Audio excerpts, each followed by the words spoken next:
Koja glupa fora, jel tako? Kaj su se ustrali s joj? Neko je krenuo pljeskat na ovo, evo. Ja bi večeras otvorio sa dočekom rukometaša. Meni je to bilo spektakularno. Samo da se osvrnem na to. Ono što je, Plenković je ubacio doček na trg jer su rukometaši osvojili broncu, jel tako?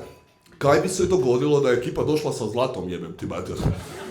Tomica bi rekao, nema dočeka na trgu, dođe Plenković, nema problema i odnese trg. Kaži kak je lagalo, pustite se, kaj su se ustrali s joj, ne priča o ustašama. Opušteno je, evo. Opušteno. Mada je naš premijer je poznat po tome da nije pretjerano iskren u svojim izjavama, jel tak? Evo, baš nedavno, lik je u jednom trenutku bio rekao da će naši računi za struju skočiti za 10 eura. Burac, dođem doma, dam računu 10 eura i račun ne skoči.